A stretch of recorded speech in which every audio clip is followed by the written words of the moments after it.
going to bring us some great knowledge here today, and she's worked with several parent groups here in Qatar and families as well.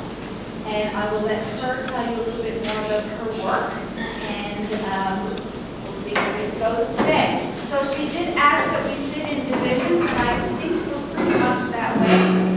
Primary, elementary, junior high, and high school. So if some of you need to readjust, please do that now quickly. You just need to make sure you're near some people that you can talk with who work with students of the same age. Right there. And there's still lots of cake and drinks up here in the front.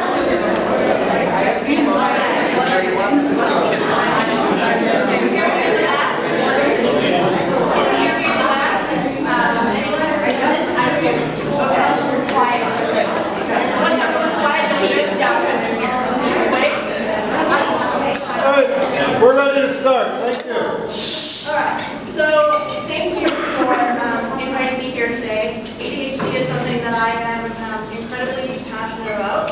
I will give you full disclosure. I was diagnosed at 5. My mom said, nah, she's, just bright. Put her in some harder classes, so they did. I was diagnosed again when I started junior high, and my mom said, no, she's just trouble when she's bored. Put her in harder classes, so they did. I then went to university, and I was a psychology major, and I worked with a physician who was researching ADHD.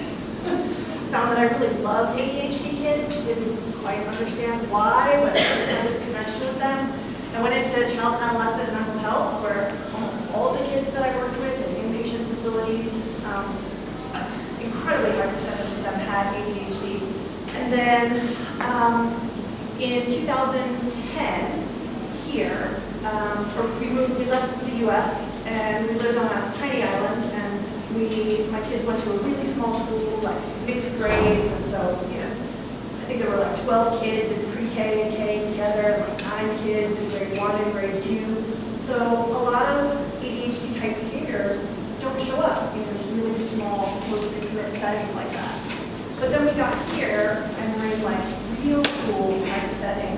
And my daughter was diagnosed at 10 with ADHD here in Qatar.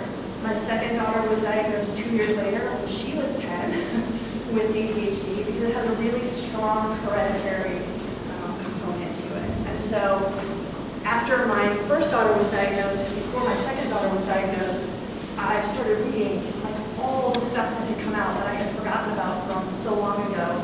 And as I was reading, I was like, wow, this is like a case study of my life. How did I not know? And I called my mom and she's like, well, don't you remember? You were diagnosed and we just told them, you were just smart, you needed to be in her classes.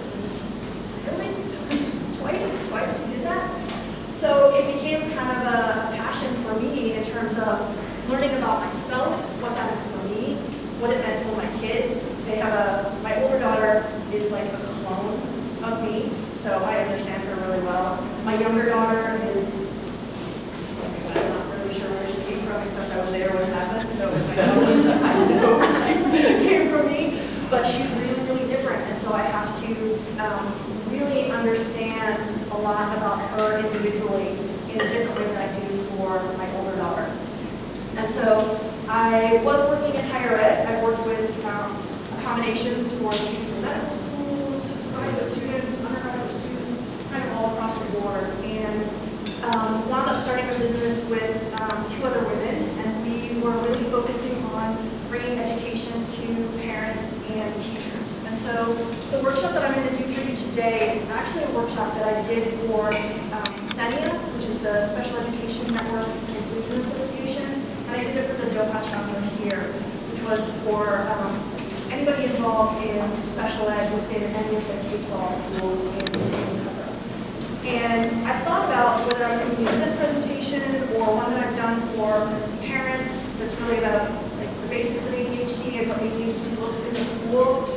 And I decided I'd rather do this one for you, but I'm going to go through a lot of this stuff really quick. I'll even skip quite a few slides, but I'm going to give you the slides at the end, along with a link to a folder with all kinds of resources. And it's interesting because some of the best resources that I have found over the last couple of years come from Canada, so we'll be using some of those today, which hopefully is a nice fit. In terms of what I'm doing in my regular day-to-day life now, I'm the Associate Dean for Teaching, Learning, and Assessment at Oryx Universal College, which is a university here that's in partnership with Liverpool John Moores University. And we have bachelor's degrees in engineering, computer science, quantity surveying, adding a few more. And I've been teaching in the master's degree for project management. So a lot of an interesting mix of students from all over. The military, the Ministry of Education, lots of engineers and national people, some educators, artists. So, I have a note to myself. This is not for you, this is just to help me stay on track because the foundations part about ADHD is what I love to talk about, but I know that what you really want to talk about is the other stuff. See if it works. So, we're going to start with the basics. A lot of information about ADHD has changed over the years, including the diagnostic criteria in the US and globally. And I think those things are important because they help us reframe how we understand ADHD, and how we understand ADHD frames how we respond to it, what we think about it, our opinions, how we help those students. Then we'll talk about executive functions, what those are and how ADHD impacts those. Talk about behavioral challenges. Anybody not have any students with any behavioral challenges whatsoever? Yeah, I mean, even if it was one or two. Okay. Then we'll talk about accommodations, and I'll leave you with some resources. Is anyone familiar with Dr. Ross Green? Okay, cool.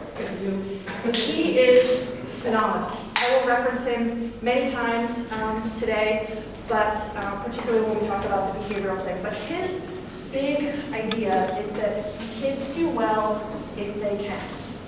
So kids don't misbehave on purpose. It's not intentional. It is designed to meet a goal in some way. So kids do well if they can.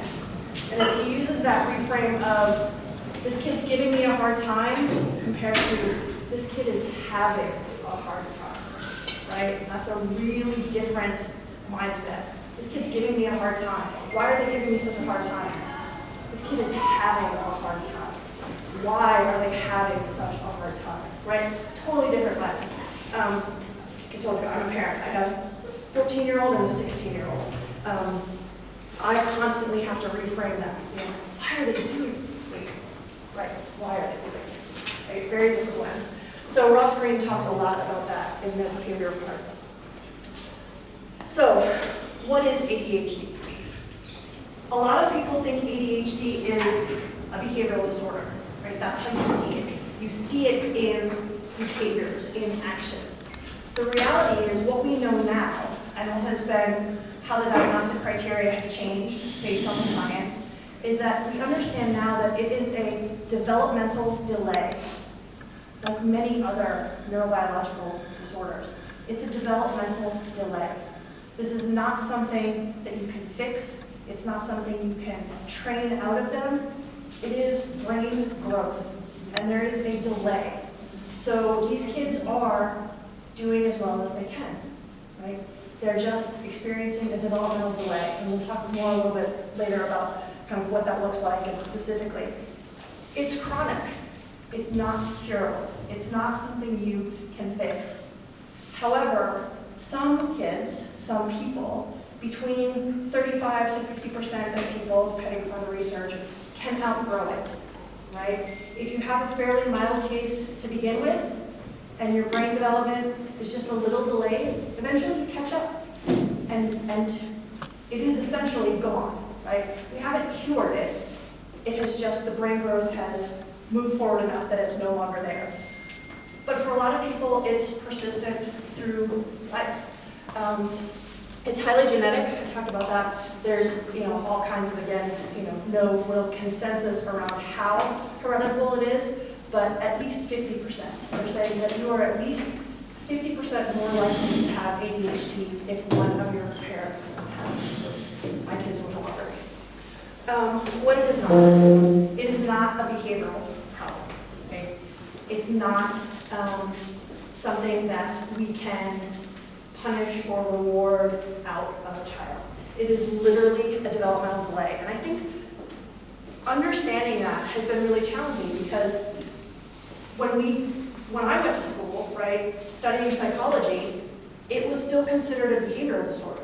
So that's how I learned about it, right? And then when I did my master's degree in curriculum and instruction, we were just starting to view it a little bit differently, but it takes a long time, right, for the research to get to the people who really need it. Most of us aren't out there reading scientific journals all the time about everything that's relevant to what we do. So it takes a while to catch up. So a lot of educators and parents still remember this old model, right, that it's a behavior thing, but it's not. So the idea that it's a developmental delay is really critical to understanding. So prevalence rates, in the folder of information that I'm going to give you, there's anybody's like nerdy about it wants to read more, there's a report from the OECD that talks a lot about the prevalence and why it looks different. But globally, we think about 5% of kids have ADHD, or people have ADHD. Boys are more likely to be diagnosed, and we kind of look at this age range. I'll skip a couple of these slides show you. So the DSM-5 is a diagnostic tool that we use in, well, it's a document really, but it helps clinicians diagnose disorders, primarily in the US. The ICD is connected to the World Health Organization. It's what mostly the rest of the world uses.